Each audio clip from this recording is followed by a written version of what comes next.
I've done a few of these Let's Say videos now and found each and every one of them fun and interesting to talk about. There's certainly a measure of hindsight to them, but there is also the fact that without any way to put the new strategy into practice, you still have no clue if the changes would have amounted to anything different. It leaves the ideas open to discussion and just adds to the fun. I really love hearing the opinions, not just on what I would have done differently, but the ideas all of you present as well. I do have to admit, however, the subject of the 32X is one I initially resisted for this type of episode. Since the add-on was such a spectacular failure and one of the worst ideas by any gaming company ever, I honestly believed it couldn't be saved. All the hindsight in the world cannot rescue a terrible plan. The execution and timing behind it was so fundamentally broken, I would have had to have changed every single aspect of it to make it even feasible. And if you wind up changing everything, are you actually saving it, or are you just wiping it clean and starting with something entirely new? After writing up a few drafts and changing strategies a number of times, I had that aha moment where I believe I finally found a route worth talking about, if nothing more than for Sega fans to wax nostalgic about a bygone era. In this episode, we will be taking Sega's 32-bit add-on for the Genesis and attempt to turn around its fortunes. Can it be done? Let's find out.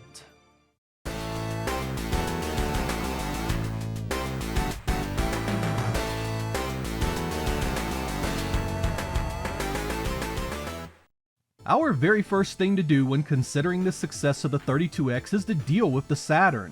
Let's face facts here. Sega putting out two 32-bit options at virtually the same time was ludicrous and nothing short of a terrible strategy. You don't need hindsight to help you figure that out. Most of the gaming magazines at the time said it for you. While Sega wasn't trying to compete directly with itself, creating two markets, a low and a high end, did exactly that. Since Sony was already on the market, Sega needed all its focus there, and that's what makes the 32X such a challenging device to juggle. The first step then is to set our two devices on two very different paths in the West. The Saturn launches in Japan in November of 1994 because the Mega Drive there was so soundly defeated. We don't need to change that. Virtua Fighter is going to shoot that console to instant success and help Sega establish its largest ever Japanese installed base by quite a stretch. We will not alter that trajectory and allow the Saturn to organically proceed in Japan. For the US and Europe, however, the 32X needs time to anchor itself in that market and give Genesis owners a chance to see what it can bring to the table. The Sega Saturn needs to be pushed back to a March 1996 release there. Now I know what you're thinking. That gives Sony a 6-month head start in the US market by itself to soak up tons of sales and consumer interest. But if you look at Sega's original performance with the Saturn in 1995, that early release did nothing to help them anyway. By giving the Saturn some breathing room, it allows our development tools to mature and allows us to give third parties more time to come to terms with that. Sega's internal graphical libraries will be finished and can be widely distributed before the Saturn ever launches in the West. It also allows us to launch with only the very best software for the Saturn. By then, games like Virtua Fighter 2, Sega Rally, Virtua Cop, X-Men Children of the Atom, and countless others will not just be ready for the West, but perhaps notably improved thanks to the extra time. It also gives Sega all the time it needs to get a Sonic ready for Saturn's launch. For the sake of this video, it also gives us roughly a year and a half to release, promote, and establish the 32X as a viable option for millions of Genesis and Mega Drive owners. These changes give our 32X a pathway to possible success and our Saturn a better chance to impress the public in the long run.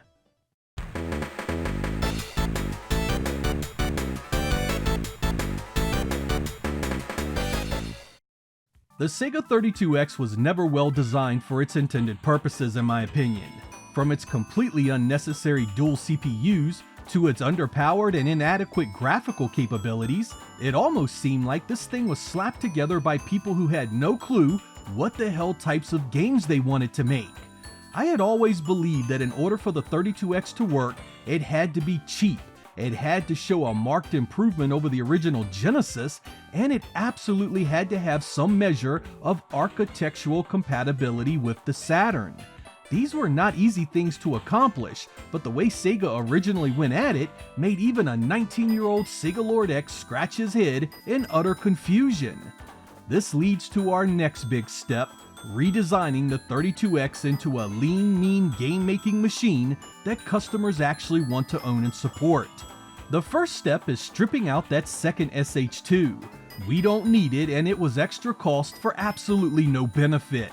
One SH2 will cut costs and be more than enough for our purposes here. The original 32X VDP was designed to bring the big visual upgrades that would sell the device. In other words, the extra color and sprite upgrades. The problem is that it was implemented in such a way that results were often poor and little more than Genesis graphics with a few extra colors. To offset this, we will move over our Sega 315-5883 chip from the Saturn as the 32X's main graphics chip. That's right, our new 32X will have all the power and benefits of Saturn's VDP-1 as it always should have been. Since the 32X is an add-on, this leaves the Sega Genesis to take care of the backgrounds, and its sprites can be used for things like life bars and other on-screen display graphics. That only leaves the sound system, and I think we will leave that alone. The PWM in the 32X adds 2 additional sound channels to the Genesis, and I believe that's enough for this device. In effect, these changes turn our 32X into sort of a Sega Saturn Jr. It will have one Hitachi SH2, a more capable VDP, and extra sound features. The Genesis will pick up the rest of the image by handling the backgrounds, and pick up the remaining duties for the sound and music. This should make Saturn conversions not just a reality, but far easier on developers. While Saturn sits out North America and Europe in 1994 and 1995, many of its games can still see the light of day on the 32X thanks to such similar hardware. And that, my friends, may make all the difference in the world.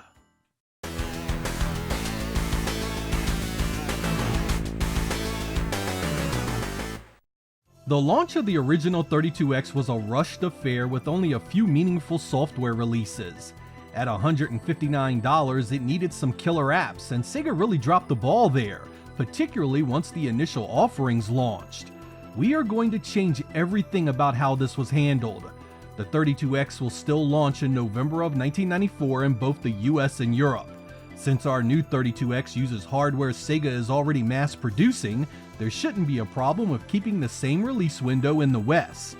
Cutting out that second SH2 CPU and the original 32X VDP should also pay for the inclusion of the Saturn's VDP-1, so we will be launching with 2 packages available. The first is the core 32X package that comes with the unit, AC adapter, console spacer, patch cable, and RF adapter. This will retail for $149 and its equivalent in other regions. The second pack will be our value bundle, which will come with everything the core comes with, stereo RCA composite cables, and Virtua Fighter, retailing for $189. We also mount an aggressive 32X campaign with a special edition of Sonic & Knuckles. That launched on the Genesis right before the 32X landed, so this is a perfect time to offer up an enhanced 32X release. We keep the lock-on technology, but replace the bonus stages with new 3D visuals that stand out more. If there's time, we could even add in some sprite scaling enemies and maybe an extra stage or boss encounter. A great side effect of this is that it also frees up Knuckles Chaotix development to go full Saturn, bringing over that team to help get Sonic Extreme ready for the Saturn's North American debut in 1996.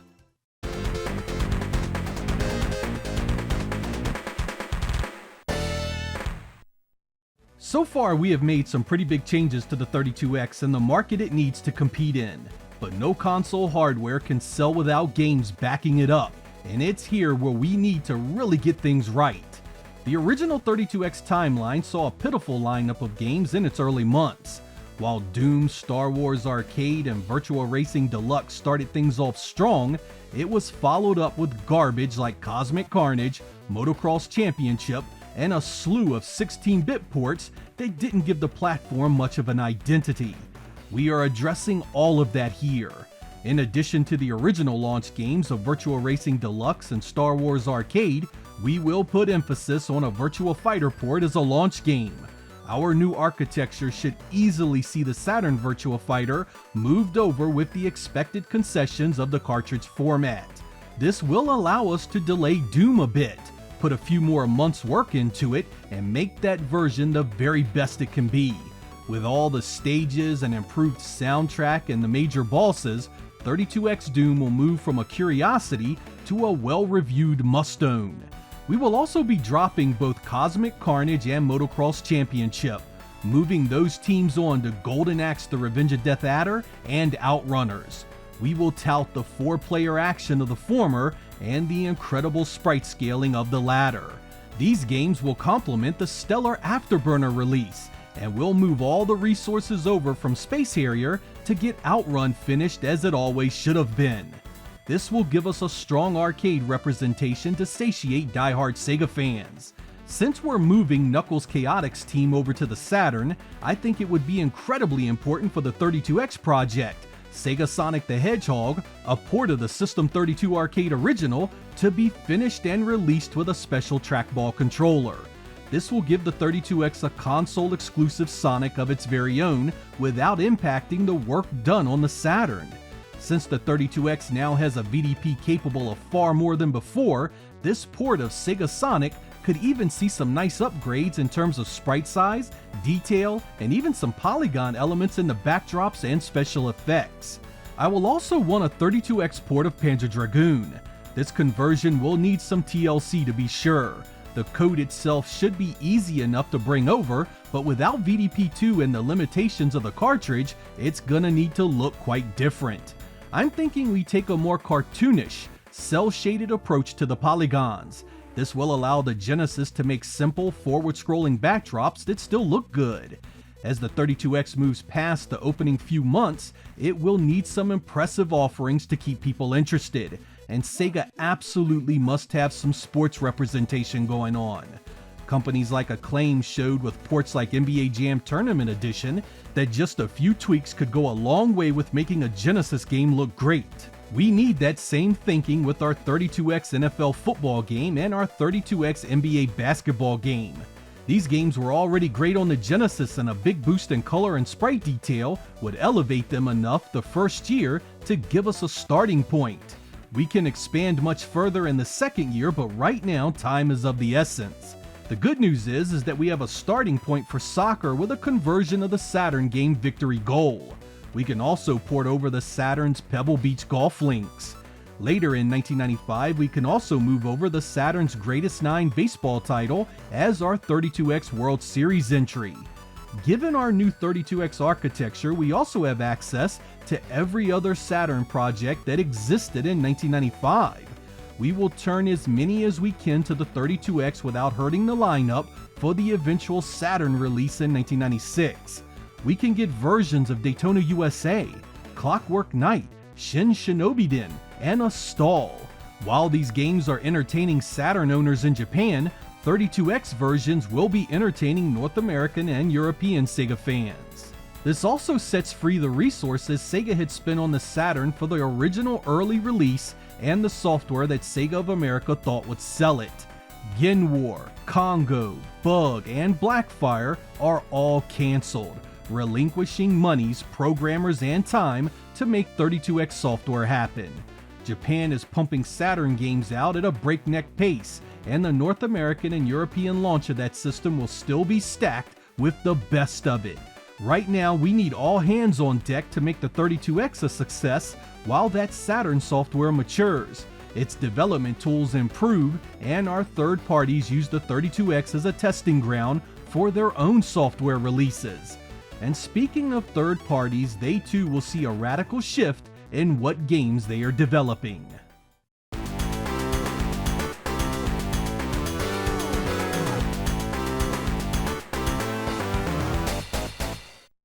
One of the very nice things about assuming our changes so far have made a positive impact on the installed base of the 32X is that third-party software will see completion. Just looking at the list of games that were originally in development for the 32X, we would hopefully see the likes of Rayman finished, which should be a very good representation of the Jaguar original. I'd love to see Core Design finish up Soulstar X, Capcom get Darkstalkers on there, and Street Racer see a proper polygon update. There's a bunch of others, but you get the point. If the 32X is selling better, you are going to attract more support, giving many of these games a higher chance of seeing the light of day. We also need to make sure our cartridge technology is ready for these games. Sega had primarily made 32 megabit carts the largest size the Genesis supported, but we'd need to expand upon that for the 32X up to at least 64 megabits. That's 8 megabytes, or the size of games like Super Mario 64, Wipeout 64, or Cruisin' USA. It's not perfect or even ideal, but it should give us a leg to stand on to make 32X games look and sound the best they can without the software prices shooting into the stratosphere. This should also give the games the 32X did see in its life a possible leg up in being that much better. That Mortal Kombat 2 port could have seen a radical improvement just going up to as little as 40 megs, getting arcade level sprites, more animation, and even better sound effects. The nice thing about our new VDP strategy is that even going into 1996, third parties will be able to put their best work on the Saturn, while still being able to easily port down many of those games to the 32X. They won't have the same processing power, they won't have VDP2's infinite planes, they won't have the advantage of all that CD storage. What they will have is the same CPU code, the same VDP for sprites and polygons. The lesser setup will need extra care, but it should also make ports a greater reality and far more attractive to our third parties. If the 32X and Saturn are to coexist, if they are to cater to two separate markets, we need to go a similar route that Sega went with the Genesis and the countless arcade boards based on the Motorola 68000. It paid off there, and hopefully it will do the same for us here.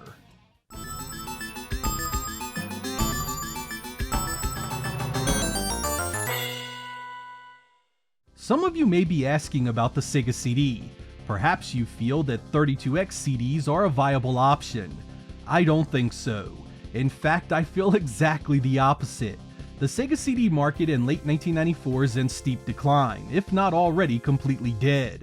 Moving any 32X development there is a mistake. So much so, to make room for our 32X push, Sega needs to quietly put the Sega CD to bed as the 32X launches. That market has failed, and there is nothing we can do about it if we are to focus the needed resources to give the 32X any real chance at selling better.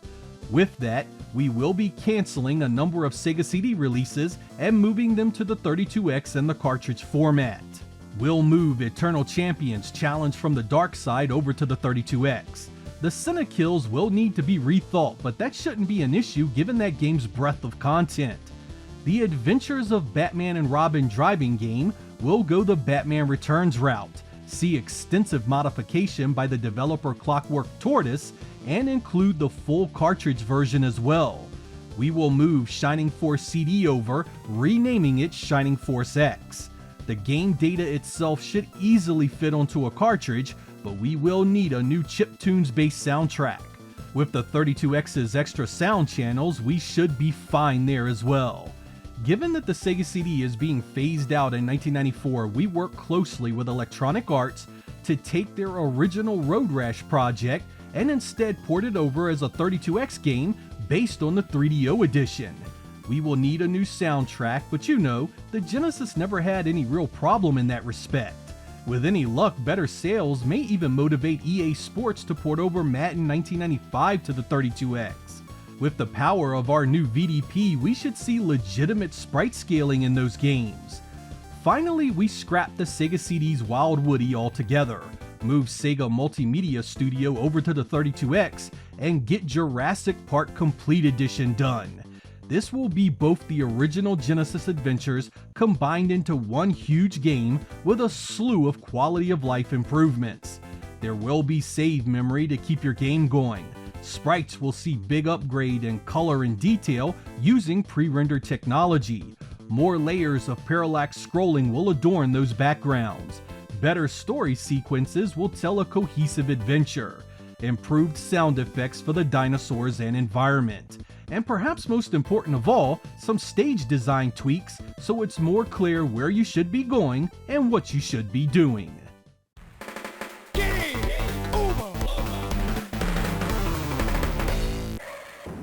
I hope you guys enjoyed this episode and my thoughts on the subject. Remember, it's all in good fun and meant to spark up some good-natured conversation. I really do feel the only way for the 32X to have been a viable option is if the architecture was much more similar to the Saturn's than it was different.